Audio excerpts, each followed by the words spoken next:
Bismillahirrahmanirrahim. Assalamualaikum warahmatullahi wabarakatuh. Nama saya Umar Salihuddin bin Samsudin dan hari ini kami akan membentangkan tentang kajian lapangan kami iaitu peristiwa 13 Mei 1669 dan peristiwa Saidina Ali menentang Muawiyah bin Abu Sufyan. Dan kajian ini adalah satu perbandingan. Kita selalu tragedi ke 13 Mei. Seperti yang kita tahu, rakyat Malaysia ni sangat familiar lah dengan tragedi 13 Mei. Walaupun seorang itu telah lahir selepas 1969, tetapi masih diingatkan oleh kepada anak-anak muda terhadap peristiwa ini.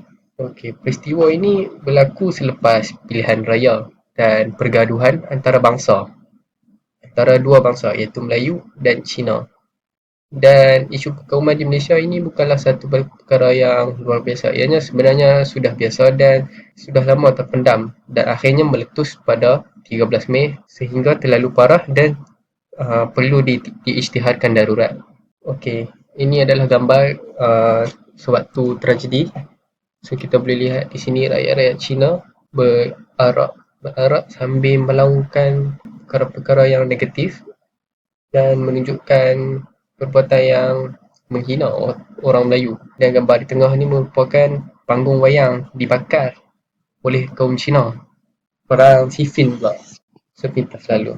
Perang Siffin ni apa? Perang Siffin ni adalah perang saudara yang kedua terbesar dalam Islam.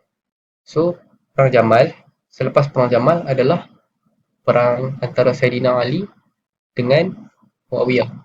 Apa yang menyebabkan berlaku pergaduhan ni? Nanti kita akan dalami. Dan apa yang kita perlu tahu adalah ianya adalah konflik antara Muawiyah dan Saidina Ali, iaitu khalifah ketika Saidina Ali menjadi khalifah ketika itu. Okey, penyataan masalah. So, kenapa kami buat tajuk ni adalah kerana kurang peka terhadap punca berlaku 13 Mei dan Perang Siffin. Yang kedua adalah kurang mendalami kesan 13 Mei dan Perang Siffin. Dan yang ketiga adalah masalah dalam membandingkan perbezaan dan persamaan yang berlaku antara tragedi 13 Mei dan Perang Siffin. So, masalah-masalah ni kami jadikan sebagai objektif kajian, iaitu dalam objektif kajian kami adalah mengenal pasti punca berlaku tragedi 13 Mei dan Perang Siffin, mengkaji kesan tragedi 13 Mei dan juga Perang Siffin. Apakah kesan kepada tragedi 13 Mei? Apakah kesan Perang Siffin? So, akhir kali kami akan menganalisa perbandingan antara tragedi 13 Mei dan Perang Siffin.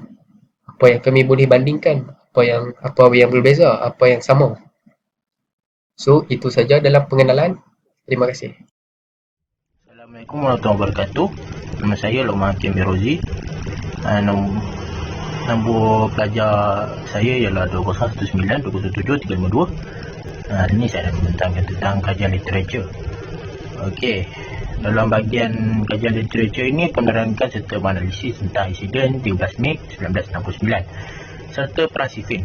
Kajian ini dilaksanakan merujuk pada artikel-artikel yang lepas yang telah diselidik oleh penyelidik sebelum ini.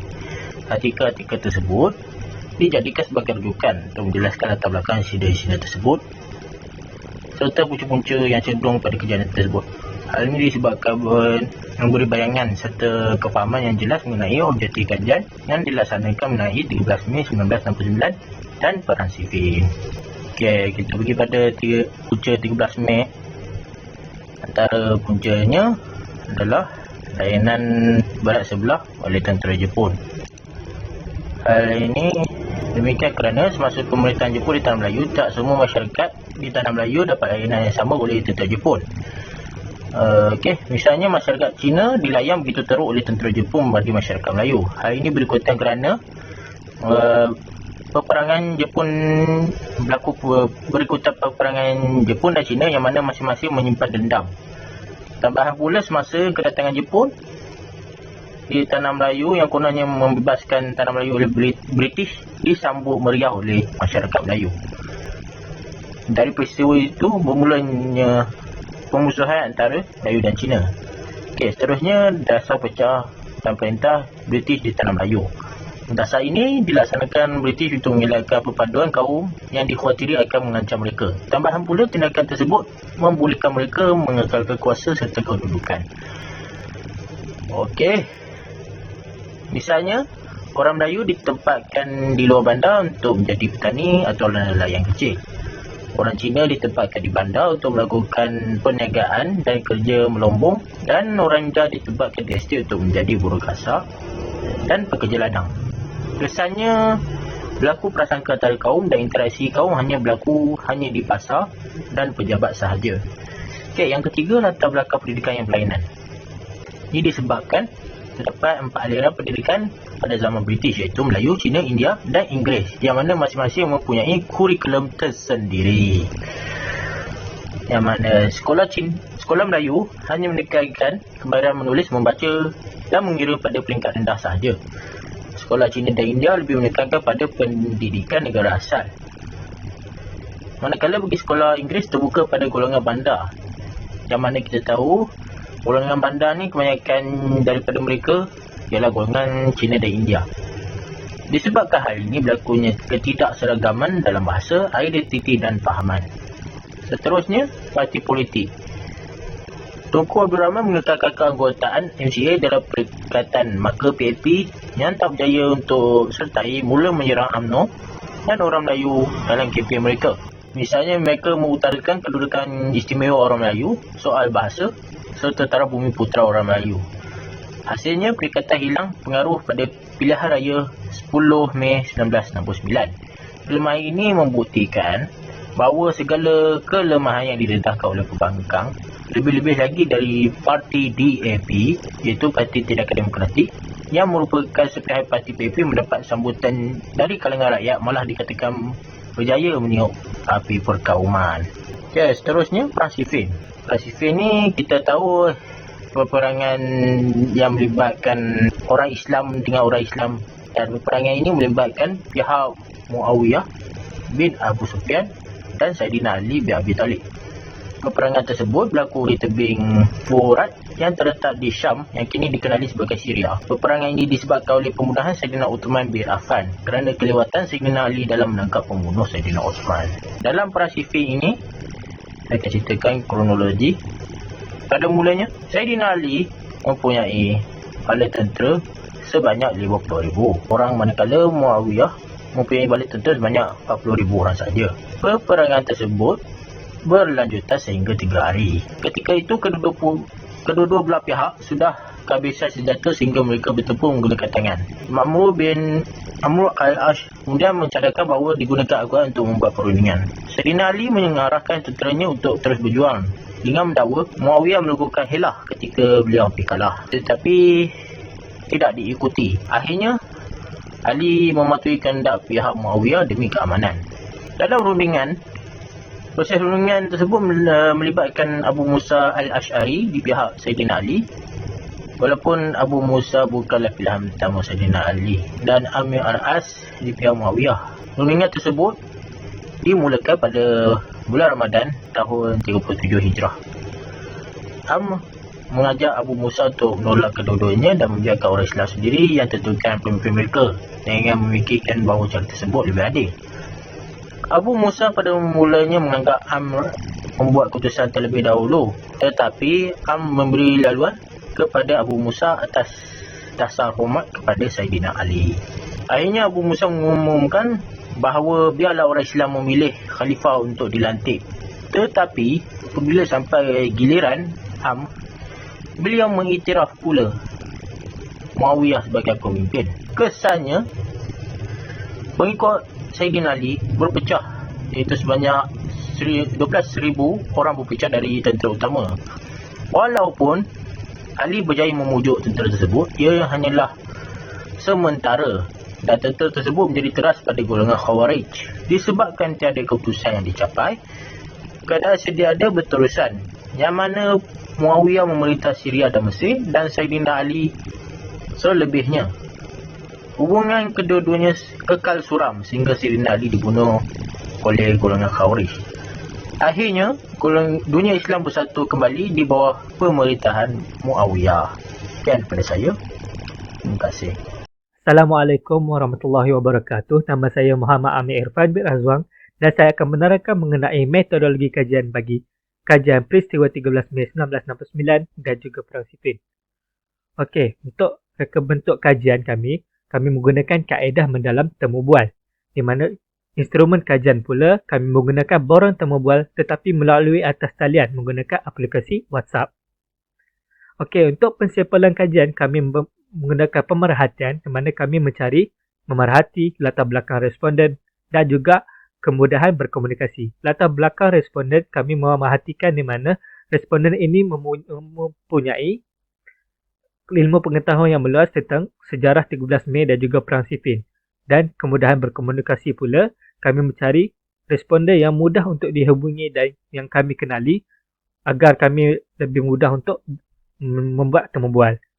Dan seterusnya, kami pemilihan responden yang kami dapati ialah kami memilih Tuan Nur Faiz bin Ismail, Tuan Adlan bin Saiden dan juga Tuan Halifah binti Hamzah.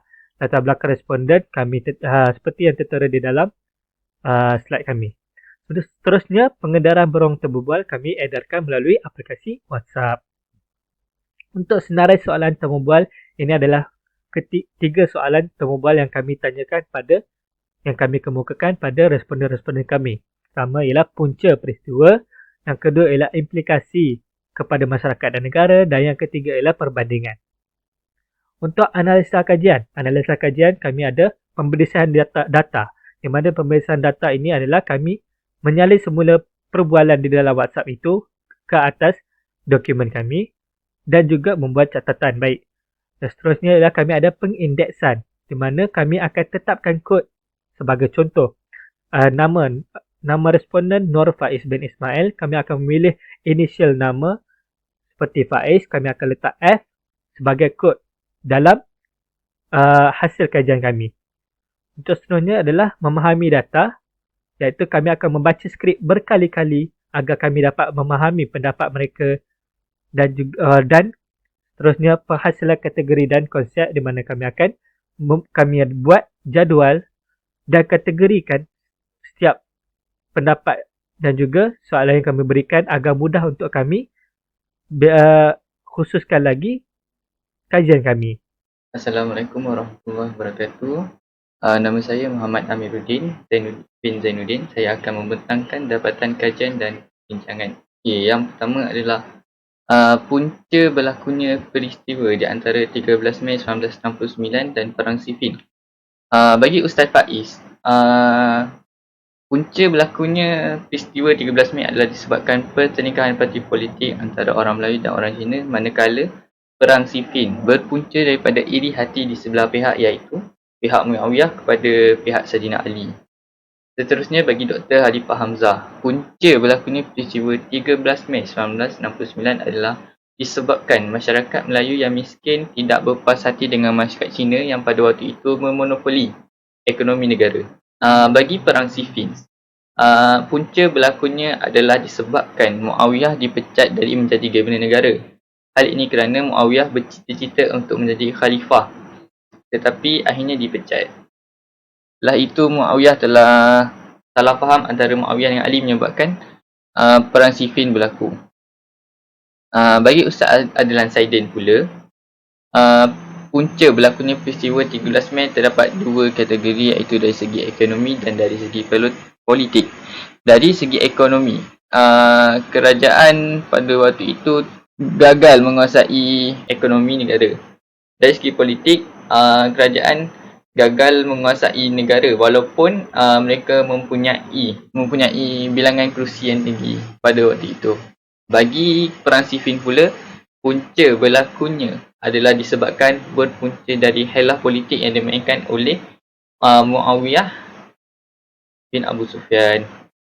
Okey, seterusnya kesan peristiwa terhadap masyarakat dan negara pada 13 Mei 1969 dan Perang Siffin. Bagi responden iaitu Ustaz Faiz, kesannya adalah masyarakat saling bermusuhan di antara satu bangsa dengan bangsa yang lain, iaitu bangsa Melayu dan bangsa Cina. Kesan terhadap negara pula adalah negara pada waktu itu tidak aman, menjadikan pentadbiran negara tidak sempurna, menjadikan ekonomi pada waktu itu merudum. Bagi Perang Siffin, masyarakat umat Islam pada waktu itu telah berpecah belah. Dan pimpinan negara Islam terbahagi kepada dua, iaitu Muawiyah dan Ali. Bagi Dr. Khalifah Hamzah, kesan peristiwa terhadap masyarakat negara iaitu Malaysia pada itu diisytiharkan darurat oleh VJRA kerana pada itu banyak angka korban dan kerosakan kepada kemudahan awam. Bagi Perang Siffin, umat Islam telah berpecah dari Ahli Sunnah wal Jamaah kepada dua puak, iaitu puak Syiah dan Khawarij. Bagi Ustaz Azlan Saidin, iaitu responden yang ketiga, kesan peristiwa terhadap negara iaitu pertumbuhan ekonomi negara mengalami impak yang besar disebabkan oleh peristiwa ini, menyebabkan ekonomi negara merudum dan sebagainya. Bagi Perang Siffin, muncul pelbagai amalan yang menyimpang dari agama, iaitu seperti dikatakan oleh Dr. Khalifah Hamzah, iaitu puak Syiah dan Khawarij. Akhir sekali adalah perbandingan peristiwa, iaitu persamaan dia dari Ustaz Faiz adalah dua-dua tragedi berpunca dari nafsu serakah oleh kaum atau masyarakat itu sendiri. Dan bagi perbezaannya adalah, contohnya adalah agama yang dianuti oleh masyarakat atau kaum tersebut. Contohnya pada peristiwa 13 Mei 1969, perbalahan berlaku di antara kaum Melayu dan Cina, iaitu agama Islam dan kafir, manakala pada peristiwa Perang Siffin, perbalahan berlaku di antara orang Islam dengan orang Islam. Bagi Dr. Khalifah Hamzah, iaitu responden yang kedua, tiada persamaan antara peristiwa berikut, tetapi terdapat perbezaan dia adalah antara peristiwa 13 Mei berlaku disebabkan antara konflik antara kaum, manakala bagi Perang Siffin iaitu perbezaan perbandingan atau persefahaman antara mereka. Seterusnya bagi Ustaz Adlan Saidin, tiada juga persamaan antara dua peristiwa tersebut, tetapi terdapat perbezaan dia, iaitu campur tangan orang lain di dalam peristiwa iaitu 13 Mei 1999, iaitu pada waktu itu masyarakat yang campur tangan di dalam urusan negara. Okey, bagi peristiwa Perang Siffin, disebabkanlah tidak puas hati kepada pemimpin negara pada waktu tersebut, iaitu Khalifah Sayyidina Ali. Okey, sekian daripada saya. Sekian, terima kasih. Sebagai kesimpulannya, kami ada beberapa cadangan yang kami kemukakan, iaitu masyarakat hendaklah mengadakan aktiviti yang melibatkan pelbagai etnik agar kita dapat mengeratkan hubungan antara satu sama lain. Dan yang kedua, cadangan yang kedua ialah untuk supaya masyarakat semua tidak lupa akan sejarah. Ini kerana sejarah yang berlaku pada masa lampau adalah sangat penting sebagai tauladan kita, untuk agar kita tidak mengulangi lagi sejarah ini daripada berlaku pada masa akan datang. Dan kesimpulan yang terakhir ialah kami mendapati bahawa pendapat responden ini ada yang sama dan ada juga yang berbeza. Jadi setiap manusia mempunyai pengetahuan yang berbeza mengikut daripada apa yang mereka belajar dan daripada pandangan mereka. Itu saja daripada kami. Sekian, terima kasih.